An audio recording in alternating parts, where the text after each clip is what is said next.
I'm Jonathan Larson with TYTI Investigates, and today we're going to be talking about everything, or at least some of the things, that President Trump has done to keep America safe from the coronavirus. And the title, if you don't recognize the historical reference there, is to Michael Brown, who was in charge of President Bush's response to Hurricane Katrina.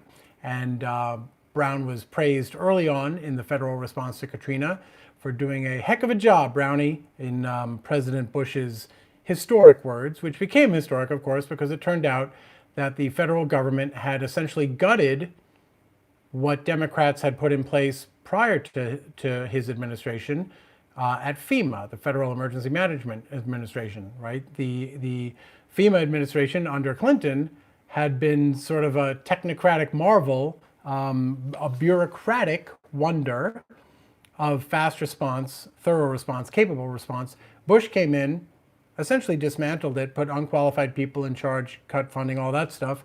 And then, surprise, it turned out that FEMA did not do a good job of responding to Hurricane Katrina. So let's get right to some of the things, and I'll put my sources. I'm not going to name them all because I've got a bunch that I've pulled everything from. But yesterday I talked about Trump's obsession with the stock market in relation to the coronavirus.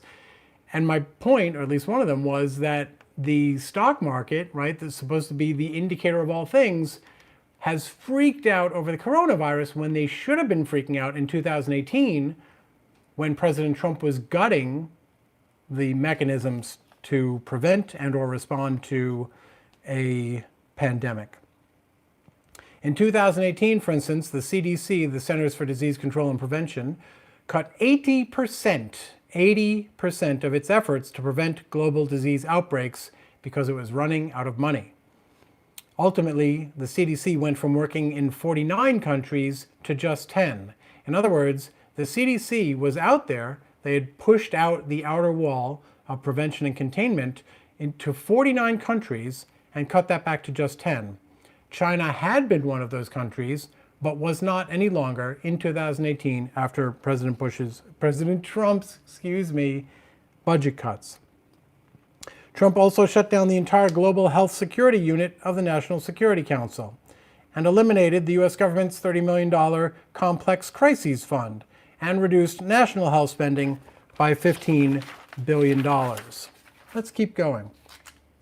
So that National Security Unit, prior to the National Security Council's Global Health Security Team being shut down in June, I believe.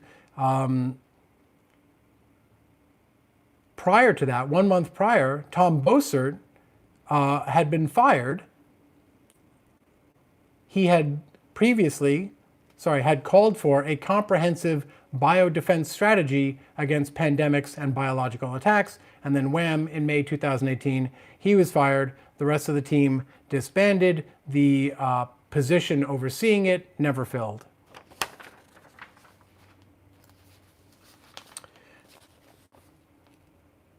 Now, the guy running it was Admiral Tim Ziemer. Quote, he essentially had the role of health security, says Dr. Gerald Parker, who directs the Pandemic and Biosecurity Program at Texas A&M's Bush School of Government and Public Service. Quote, you had somebody there that, knew health things and health security and had a career experience in more international global health type things. He's the guy who was not replaced. And by the way, so I'll get to that in a minute. The administration responded to HuffPo. Huffington Post asked them about disbanding the unit. A senior administration official, speaking on condition of anonymity to preserve future hireability, said that while the NSC position had been eliminated, its duties had been absorbed into other positions on the council. Similar responsibilities still exist at the National Security Council, but under different titles, the official said, adding that the council, quote, is staffed by officials with extensive experience and expertise, including in virology, infectious disease epidemiology, global health security, public health, and emergency response. However, let's see if I have my however here. However, the point of having this team with this one leader concentrated at the NSC, not with its abilities and resources and expertise dispersed throughout the government, was this. In October 2014, during a West Africa epidemic of Ebola, President Obama designated Ron Klain to be the White House's, quote, Ebola czar. Quote, we saw the real value of that, says infectious disease expert Dennis Carroll, who led the U.S. Agency for International Development's response to the Ebola outbreak. Quote, I participated on those meetings before Klain came on board and after he came on board, and the level of enhanced coordination and singular focus in the U.S. government was quite significant. And this also goes to the idea of Trump, of course, back in 2014, criticized Obama for putting a non-medical person in charge of the government's response to the Ebola virus. The reason you put a non-medical person in charge of this response is not because the job doesn't require expertise, it's because it requires clout. And so you put someone in there who can actually make the wheels of government move, and of course, who is responsive to the medical needs and the medical priorities. Quoting Jeremy Conondike, who served on Obama's Ebola team, he says I'm not quoting him yet. He says the Trump administration's response to the current crisis has seemed fixated on the notion that the virus could be kept from ever making it to this country, rather than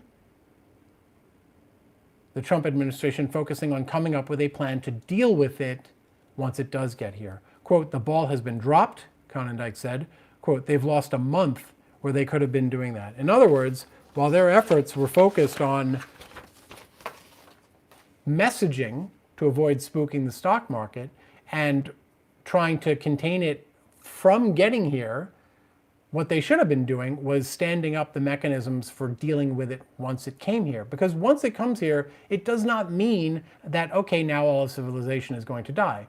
What it means is now it's going to spread, and it's going to take some time until it can be contained properly and vaccinations can be developed and distributed, and hopefully people not charged so much that they can't afford it.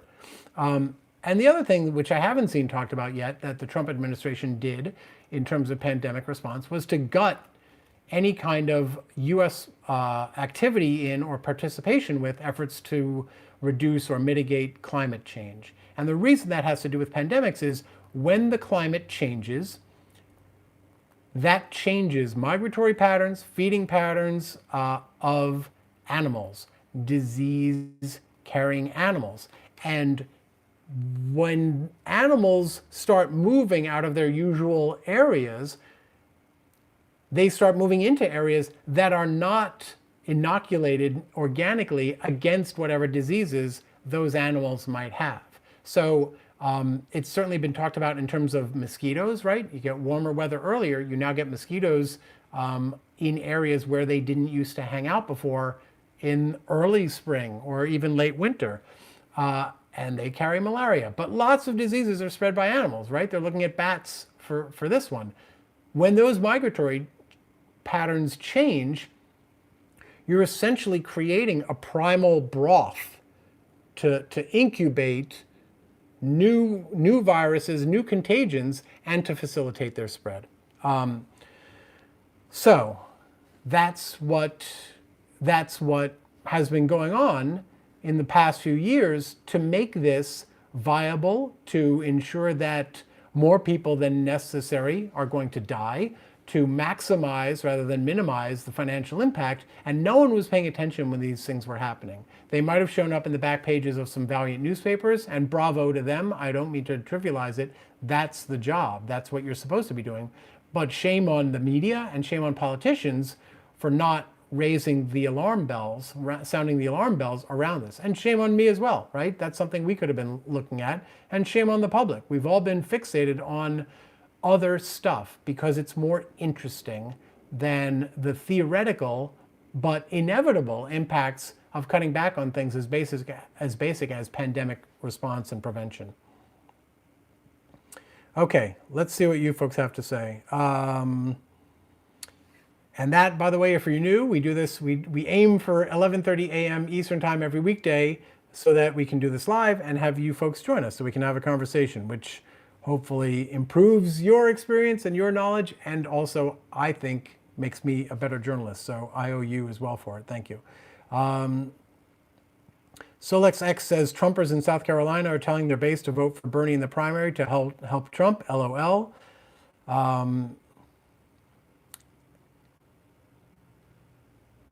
LP says he's so sorry that he just rolled out of bed around 11:15 to spew garbage who attacked Bernie Sanders that he had to make a video. I'm not sure what you mean by that. And yes, I'm sure it looks like I just rolled out of bed because I actually started work before 8, only I'm doing work on other things other than the video. I tend to spend maybe an hour each day researching something to talk about, pulling together some information to share, and then doing this. But generally before that, I do my reporting. So if I look like I rolled out of bed, it's because, yeah, I showered and got dressed not too long before the video, but I promise you I was working before 8 a.m. And that's especially important if my bosses in LA are watching. Just so you know, been working since for a few hours now. Thank you.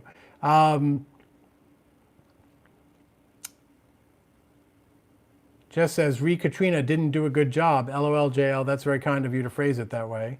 Yeah, well, part of the reason I phrase it that way is because I was working in media at the time and covering this stuff as it happened, but I don't honestly remember a lot of the specifics. Jessica says, I mean, Bush was bad, but Trump has glazed the cake. LP or IP, I'm afraid I'm not sure. It says, I can't wait till the primary is over so Bernie Sanders and his gang is gone. Well, ideally, even if you don't want Sanders to be the nominee, you don't want them to be gone, right? I would assume you want them working for whoever the general election candidate is, whoever the nominee is. Gio Brown says, good morning, ran out of money. I referred earlier to the CDC running out of money is a euphemism for more payola was needed for plutocrats, right? 2018 was right when we were in the midst of the Trump tax cuts and the CDC runs out of money. It's not that they ran out of money, it's that someone took it and gave it to someone else.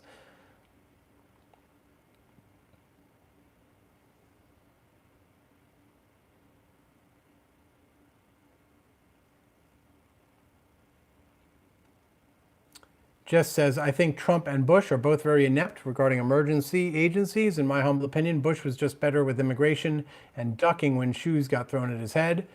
There was a press conference, I believe in Iraq, actually, where someone threw a shoe at Bush's head, and he was pretty nimble. He ducked it. The shoe missed him. Yeah,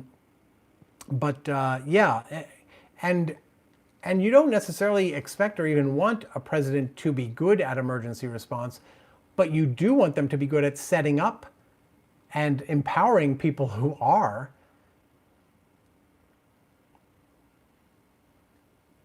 Weena Jensen says, to Jonathan's point, when the relevant offices in charge of public health care are being starved continuously, this is what we get. That is correct.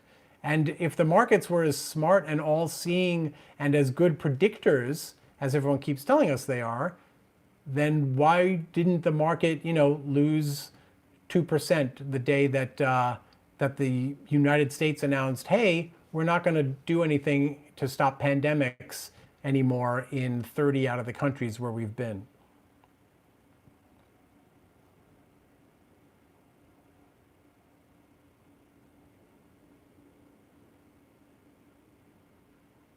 Sarah says, wasn't there a video of Pence talking to a man who was an ER doc and Pence didn't even know about some kinds of cuts to Medicaid? I hadn't seen that, but it wouldn't surprise me. Why would he know? Why would that be in his portfolio to know that? Tony Barnes says, dang it, I was hoping this was about what a horrible person Pete B is. So I don't know, Tony, whether you're being sarcastic or not, but either way, it's fine for you to say, but I do want to address the substance of it, which is, I want to make sure that if you don't understand the context, I've been doing a lot of reporting on Pete Buttigieg since last April. And I've never heard anything to suggest that Pete Buttigieg is a horrible person. And I've actually defended him here. Quote unquote, good people, well-intentioned people can make mistakes.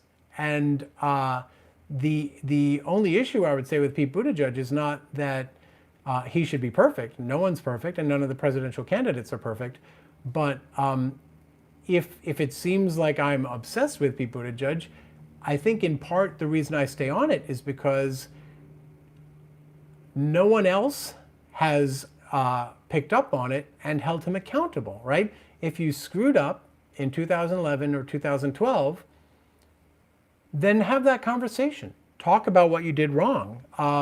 Because or else people might assume you're a bad person, right? If only from a selfish point of view, if people are going to assume you did things for bad reasons and you had good reasons, talk about what those reasons are. I certainly haven't ruled out those reasons. I tend to assume that everyone is the hero of their own story. I've said multiple times that I think evil is a terrible explanatory mechanism for why people do things they do. I've heard no suggestion that Pete Buttigieg is racist. Actually, that's not quite true. Some people have said that. The firefighters union chief suggested that Pete Buttigieg did not seem comfortable around black men. But that's certainly not something I've never reported that he's a bad person or anything like that. So I get why it would seem like I think that way, because I'm surfacing information which I'm sure a lot of people interpret as, oh, this must mean he's a bad person. It doesn't. And the more interesting explanation is, what does it mean if it means something other than he's a bad person? And I think that's a conversation we should be having. We can't really have that until Pete Buttigieg decides to be part of that conversation.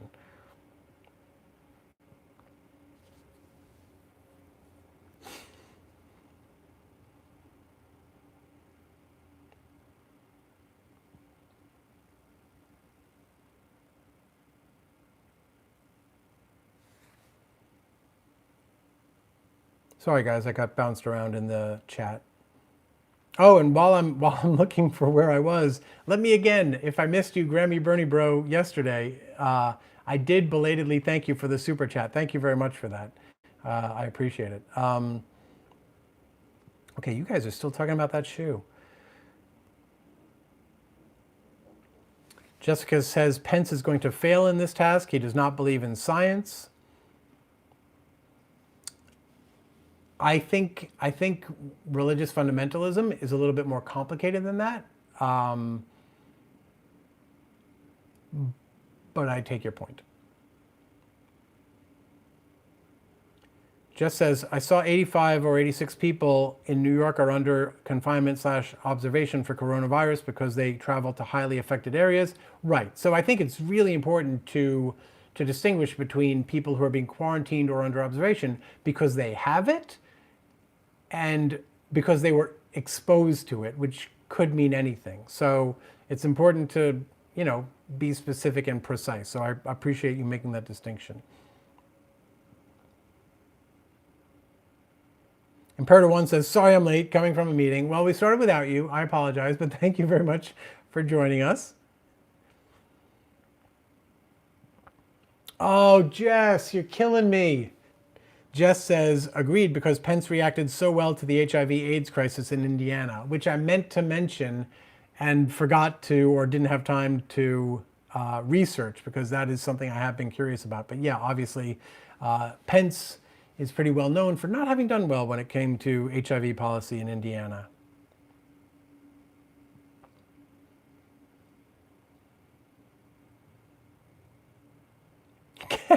Katie Kane says, don't care how you look, women understand. When I first got into TV, because I used to work in TV news, I was kind of horrified by the amount of makeup that gets slathered on people.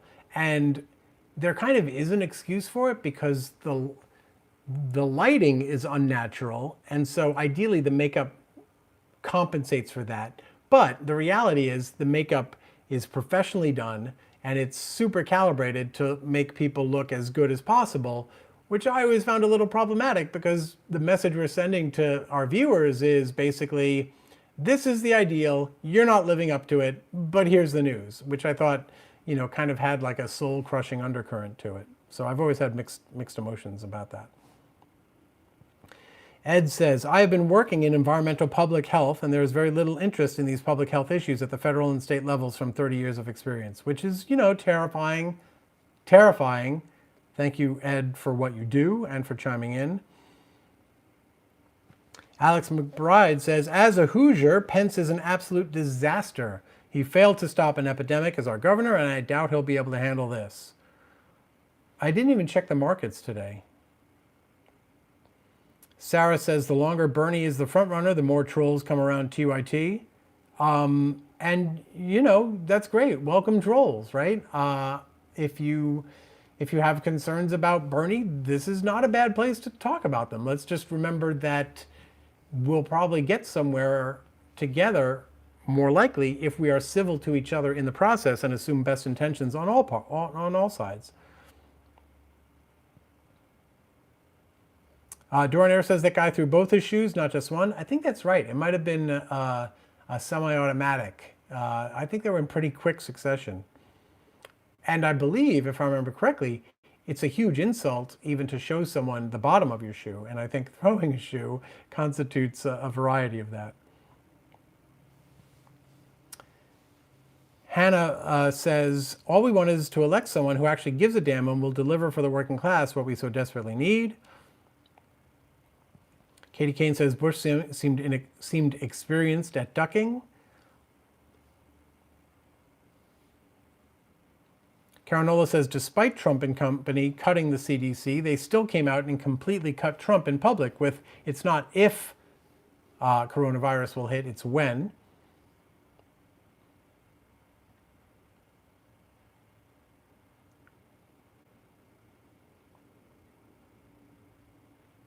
Kellywana says, I am part of the vulnerable population and I'm scared. I have respiratory issues on a normal day. I'm scared. Sorry, trying to remain calm and failing.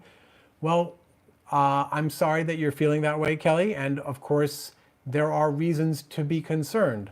In terms of keeping calm, the only thing I can say, I guess, is that not only have we been here before, but we live with the threat of contagion every day. And we keep calm and carry on in those circumstances as well. And there are things you can do to minimize your risk of exposure, which I'm sure you're already looking into and taking care of. So I think if people are, I think the odds are really minuscule that you specifically are going to come down with this. And certainly, you know, the odds are huge that you're going to be fine. So try to remember, you know, the statistics matter, right? People don't walk around being afraid of bears, but bears, I think, kill more people than sharks, right? Lightning strikes kill more people than even bears and sharks combined. So to whatever extent information is it provides any solace, look at that, use it. And on the emotional level, I would say, you know, talk to people, talk to us, the folks here in the chat, talk to your friends, talk to people who are in vulnerable communities as well. Reach out like you're doing now. So you're doing the right things. You're doing the right things. So there's plenty of reason to be calm and to be to feel secure about your prospects.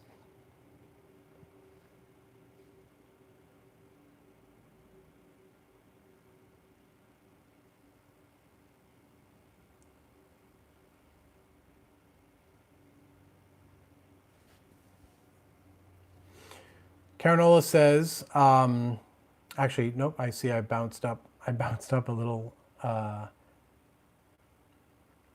bounced down a little higher. Neocortex says, I say, take it all, Bernie, lock them all up, fire them, fine them, charge them, make them bleed, keep on the pressure till they squeal. All metaphorically, all metaphorically. Alex McBride says, agreed, I don't think Pete's a bad guy, but he's made some bad mistakes as mayor. I wish he ran for a state election or for the U.S. House. Weena Jensen says, thank God for TYT. Apart from Democracy Now!, they're the only media outlet who digs into shallowness. Thank you, Weena. Caranola, who I believe is in Japan, says, I ordered 24 small Purell hand sanitizers and a pack of 400 individual packs of mini surface wipes from Amazon a few days ago to be shipped to me here in Tokyo. Good timing.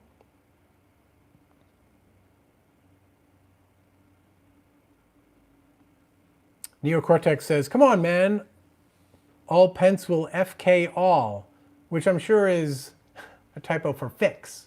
Pence will fix all, I'm sure is what Neocortex meant to write there. VS says, I thought people said that Pence was a believer in the end days, pestilence, wars, and threats of wars, Israel. That and his lack of knowledge on diseases and healthcare don't inspire trust.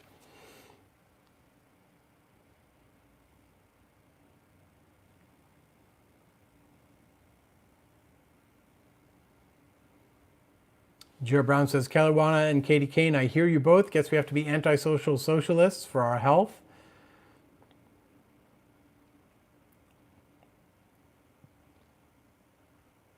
Neocortex says, Pence is a cultist maniac. Even if the definitions fit, let's try to be kind with our labels.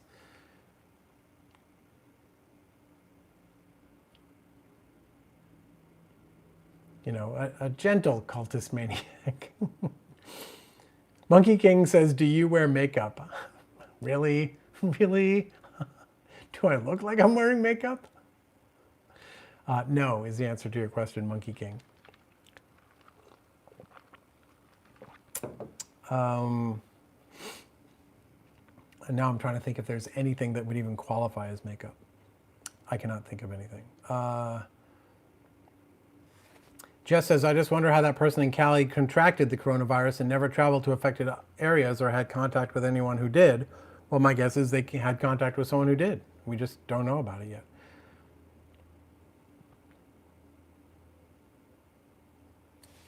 Caranola says, no hand sanitizer or low-cost masks to be found anywhere, including online in Japan now.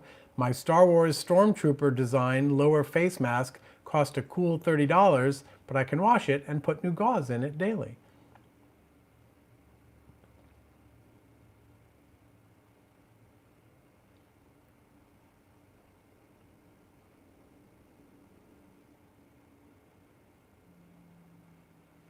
CB Unglesby says the Dow is down. I haven't checked today, so thank you for that, CB. Jess says the news is so freaking overwhelming and have been avoiding it till JL came on.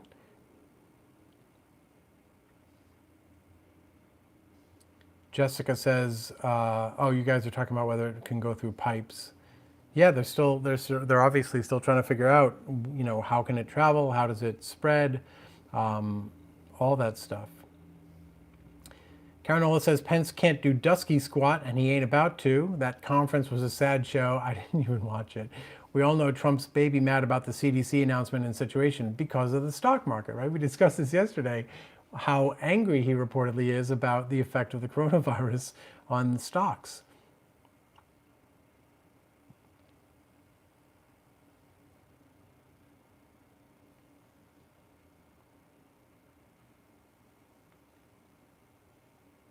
Caranola says we don't have to wait for a vaccine. There's medicine being developed right now. It's on track for human testing and production within a few weeks. I've seen estimates, I think, for human trials, but maybe it was for vaccines of 6 months to 18 months, something like that. Okay. Shailene Alec says, as a Hoosier, I can say for sure that you do not want Pence anywhere near this. So here's one respect in which Pence might be good. This might be a good thing. He does have some political clout. And if he chooses to use it wisely, that might mean some things are better or at least less bad than they might otherwise have been. So, you know, it's not implausible that through no merit of his own whatsoever, but purely because of the position he occupies, that might achieve something or at least mitigate something else. Okay, I'm going to say goodbye, guys. I got a request for Media Analysis Friday for tomorrow, which I'm not sure I'm going to do. I have to take another look at the article that was suggested to me. But in the meantime, remember that this is not the time to panic because there is no time to panic. Throughout human history, most people have lived with the threat of things just as horrific as this, if not more so.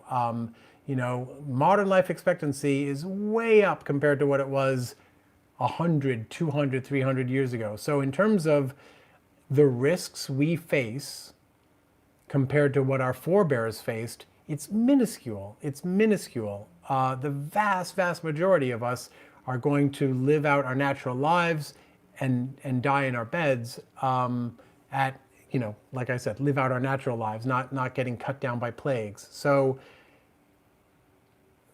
that doesn't mean it's not okay to still be afraid, but just take strength in the fact that the previous generations that dealt with greater threats, that died more often, unnatural deaths, pandemic deaths, whatever it might be, they all were able to carry on. What spurs our panic is the disparity between what we're used to and something that's a minuscule reduction in our overall health, right? And that disparity, that change, that's what panics us. But know that humanity has been capable of operating with calmness and reason and rationality and altruism and empathy, even when the risk level was even when there were less safe, lower on the safety scale, if you will. So take solace in that. It's in us. It's in our DNA to be calm in the face of scary things. So I hope that's of some use. And either way, take care of yourself and take care of each other. And I'll see you tomorrow.